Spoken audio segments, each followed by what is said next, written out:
TDP జాతీయ ప్రధాన కార్యదర్శి, మాజీ మంత్రి నారా లోకేష్ గురించి రాజకీయాలపై అవగాహన లేని వారికి సైతం పరిచయం అక్కర్లేదు. ఎందుకంటే తనదైన ప్రసంగంతో నవ్వులు పువ్వులు పోయిస్తూ ట్రోల్స్కి గురవుతుంటారు. అంతేకాక తన మాటలతో ప్రత్యర్థి పార్టీలకు విజయావకాశాలు ఎక్కువగా కల్పిస్తుంటారని చాలామంది అభిప్రాయం. ఆయనకు రాజకీయాలపై సరైన అవగాహన, సామర్థ్యం లేకని ఇలా ప్రత్యర్థుల పాలిట వరంలా మారుతున్నారనే టాక్ కూడా వినిపిస్తోంది. తాజాగా రెడ్ బుక్ అంటూ కొత్త పుస్తకాన్ని అద్దుకొని వైసీపీ నేతలను తెగ భయభ్రాంతులకు గురి చేశారని ఫీలయ్యాడు. అయితే వారు కూడా నిజంగానే భయపడ్డారు. అయితే లోకేష్ అనుకున్న విధంగా అయితే మాత్రం కాదు. అదేవిధంగా రెడ్ బుక్ తీసుకువచ్చి సీఎం జగన్మోహన్ రెడ్డి నెత్తిన లోకేష్ పాలు పోశారనే అభిప్రాయాలు వ్యక్తమవుతున్నాయి. టీడీపీ అధ్యక్షుడు, మాజీ సీఎం నారా చంద్రబాబు నాయుడు రాజకీయ వారసుడిగా నారా లోకేష్ పొలిటికల్ ఎంట్రీ ఇచ్చారు. 2014లో టీడీపీ ప్రభుత్వంలో ప్రత్యక్ష ఎన్నికల్లో గెలవకున్నా ఎమ్మెల్సీ అయి మంత్రిగా పనిచేశారు. ఆ తర్వాత 2019 ఎన్నికల్లో మంగళగిరి నుంచి టీడీపీ తరపున పోటీ చేసి వైఎస్ఆర్సీపీ అభ్యర్థి ఆళ్ల రామకృష్ణారెడ్డి చేతిలో ఓడిపోయారు. ఆ ఎన్నికల సమయంలో కూడా సైకిల్ పోవాలి, జగన్ రావాలి అంటూ సైకిల్ గుర్తుకి మనం ఓటేస్తే మన నాశనమే అన్నట్టు టంగ్ స్లిప్ అయ్యి మాట్లాడారు. గతేడాది నారా లోకేష్ చేపట్టిన యువగళం పాదయాత్రలో కూడా అందరినీ అయోమయానికి గురి చేసేలా ఆయన ప్రసంగించారు. ఈ పాదయాత్రలోనే రెడ్ బుక్ అనే ఒక పుస్తకాన్ని తయారు చేసుకున్నాడు. వైసీపీ శ్రేణుల్ని, అధికారుల్ని బెదరగొట్టి రాజకీయంగా తనకు అనుకూలంగా మలుచుకోవచ్చనే వ్యూహంతో లోకేష్ ఈ రెడ్ బుక్ను తెరపైకి తెచ్చాడు. ప్రతిదానికి రెడ్ బుక్ చూపిస్తూ ఇందులో మీ పేర్లు రాసుకున్నా టీడీపీ అధికారంలోకి రాగానే మీ పని పడతా అంటూ తీవ్రస్థాయిలో హెచ్చరించడం ప్రారంభించాడు. ఇదే సమయంలో వైసీపీ నేతలు, అలాగే అసంతృప్త నేతల్లో కూడా ఓ ఆలోచన వచ్చింది. టీడీపీ అధికారంలోకి రాగానే అది చేస్తా, ఇది చేస్తా అని లోకేష్ హెచ్చరిస్తున్నారు కదా, అసలు ఆ పార్టీకి అధికారం దక్కకుండా చేస్తే సరిపోతుంది కదా అనే ఆలోచనలో వైసీపీ అసంతృప్త నేతలు ఉన్నారట. లోకేష్ ఎక్కువగా భయపెట్టి వైసీపీలో అసంతృప్తులను సైతం జగన్ విజయం కోసం పనిచేసేందుకు ఉసుగొల్పింది. వైసీపీలో అసంతృప్తులను ఎలా సర్ది చెప్పుకోవాలని ఆ పార్టీ ఆలోచిస్తున్న తరుణంలో ఆ పని లోకేష్ కారణంగా సులువైందని పలువురు అభిప్రాయపడుతున్నారు.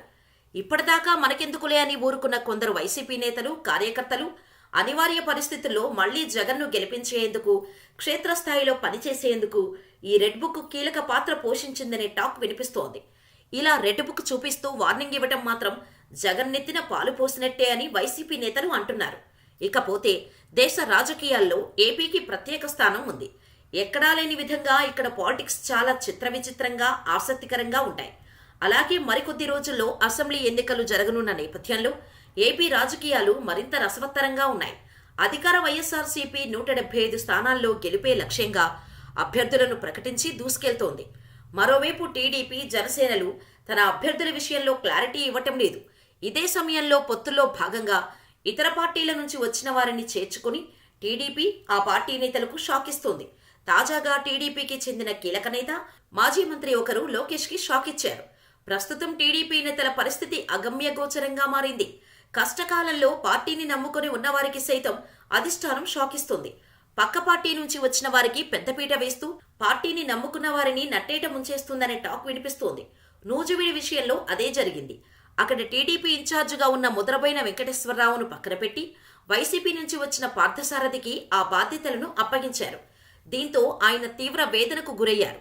తాను పార్టీని నమ్ముకొని ఉంటే ఇంతలా మోసం చేస్తారా అంటూ ఆవేదన వ్యక్తం చేశారు. తాజాగా టీడీపీలో కీలక నేత, మాజీ మంత్రి ఆలపాటి రాజేంద్ర ప్రసాద్కు గట్టి షాక్ తగిలింది. ఆ పార్టీ కార్యదర్శి నారా లోకేష్ ఆలపాటికి షాక్ ఇచ్చారు. ఈ నేపథ్యంలో తెనాలి అసెంబ్లీ నుంచి టీడీపీ అభ్యర్థిగా పోటీకి ప్రయత్నాలు చేస్తున్న ఆలపాటి ఆశలు అడియాసలయ్యాయి. ఆయనకు పార్టీ టికెట్ లేదని సాక్షాత్తు నారా లోకేష్ మంగళవారం తేల్చి చెప్పేశారని సమాచారం. 2024 ఎన్నికలకు జనసేన, టీడీపీ పొత్తుల్లో భాగంగా తెనాలి నుంచి పోటీ చేసేందుకు జనసేన పీఏసీ చైర్మన్ నాదెండ్ల మనోహర్ రంగం సిద్ధం చేసుకుంటున్న విషయం తెలిసిందే. 2 నెలల క్రితమే మంగళగిరిలోని జనసేన పార్టీ ఆఫీసులో పవన్ కళ్యాణ్ స్పష్టం చేశారు. అయినప్పటికీ తాను పోటీలో ఉన్నట్టుగా రాజా ప్రచారం చేసుకుంటూ వచ్చారు. అంతేకాక ఒక అడుగు ముందుకేసి ప్రజా చైతన్య యాత్ర పేరుతో తెనాలి నియోజకవర్గంలో పాదయాత్ర కూడా చేపట్టారు. ఈ నేపథ్యంలో నారా లోకేష్ మంగళవారం దీనిపై స్పష్టత ఇచ్చినట్టు తెలిసింది. గుంటూరు పార్లమెంటు స్థానం నుంచి టీడీపీ అభ్యర్థిగా పోటీ చేస్తే చెయ్యి, లేదంటే నీ దారి నువ్వు చూసుకోమని లోకేష్ చెప్పినట్టు విశ్వసనీయ సమాచారం. అయితే గుంటూరు స్థానం నుంచి ఇప్పటికే ఎన్ఆర్ఐ పెమ్మసాని చంద్రశేఖర్ పోటీ చేసేందుకు సన్నాహాల్లో ఉన్నారు. దీంతో అటు అసెంబ్లీ ఇటు పార్లమెంటులో తనకు చుక్కెదురు కావటంతో ఆలపాటికి ఏం చేయాలో పాలుపోవటం లేదని స్థానిక నేతలు చెబుతున్నారు. మొత్తంగా నమ్మిన వారికి షాక్ ఇచ్చే టీడీపీ మరో కీలక నేతను కూడా మోసం చేసిందని రాజకీయ విశ్లేషకులు అభిప్రాయపడుతున్నారు. మరి మీరేమంటారు?